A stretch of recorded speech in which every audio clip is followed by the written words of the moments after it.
Hello దోస్త్, welcome to my channel డాటాతో దోస్త్. Last వీడియోలో basics of SQL, types of SQL చూసాం కదా. ఆ టైప్స్ ఆఫ్ ఎస్క్యూఎల్లో కొన్ని కమాండ్స్ ఉన్నాయి. ఆ కమాండ్స్ గురించి వాళ్ళు డీటెయిల్గా డిస్కస్ చేద్దాం. Only DDL commands.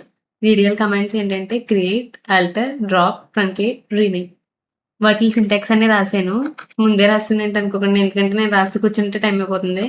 Create syntax వచ్చేసి క్రియేట్ టేబుల్, టేబుల్ నేమ్, దాంట్లో మనం పెట్టాల్సిన కాలమ్స్, అది ఇన్సర్ట్ చేయాల్సిన కాలమ్ పక్కన డేటా టైప్ ఖచ్చితంగా ఇవ్వాలి. ఇక్కడ నేను స్టూడెంట్ టేబుల్ క్రియేట్ చేశాను. క్రియేట్ టేబుల్ స్టూడెంట్స్, దాంట్లో కాలమ్స్ వచ్చేసి స్టూడెంట్ ఐడి, దాని డేటా టైప్ ఇంట్, ఎందుకంటే నెంబర్స్ ఫామ్ లో ఉంటుంది కాబట్టి. నెక్స్ట్ స్టూడెంట్ నేమ్ వేర్ క్యార్ ఏంటంటే టెక్స్ట్ ఫామ్ అనమాట. దాని పక్కన సేఫ్ కూడా మెన్షన్ చేయాలి. అండ్ నెక్స్ట్ మార్క్స్ ఇంట్. దెన్ రన్ చేస్తా.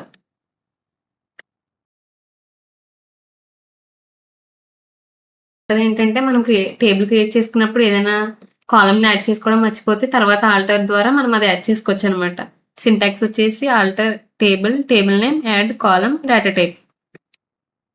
ఇక్కడ నేను ఫోన్ నెంబర్ యాడ్ చేశాను. రన్ చేద్దాం.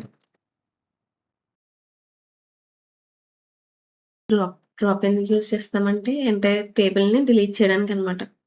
దాని సింటాక్స్ వచ్చేసి డ్రాప్ టేబుల్ నేమ్. మనం ఇక్కడ టేబుల్ నేమ్ స్టూడెంట్స్ కాబట్టి డ్రాప్ టేబుల్ స్టూడెంట్స్ అని రాసాం. నెక్స్ట్ ట్రంకేట్ ఏం చేస్తుందంటే దాంట్లో ఉన్న కాలమ్స్ని, రోస్ని డిలీట్ చేసేసి స్ట్రక్చరల్గా ఉంచేస్తుంది అనమాట. కానీ డ్రాప్ ఏం చేస్తుందంటే మొత్తం ఎంటైర్ టేబుల్ డిలీట్ చేసేస్తుంది. సింటాక్స్ వచ్చేసి ట్రంకేట్ టేబుల్ నేమ్. మన టేబుల్ నేమ్ స్టూడెంట్స్ కాబట్టి ట్రంకేట్ టేబుల్ స్టూడెంట్స్. నెక్స్ట్ ఇక్కడ రీనేమ్ ఎందుకు యూజ్ చేస్తామంటే మన టేబుల్కి మనం కొత్తగా నేమ్ పెట్టాలనుకున్నప్పుడు. దాని సింటాక్స్ వచ్చేసి rename table old name to new table name.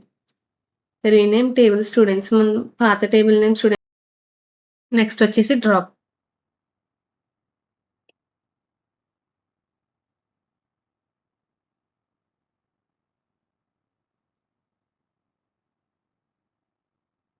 Delete అయిపోయింది.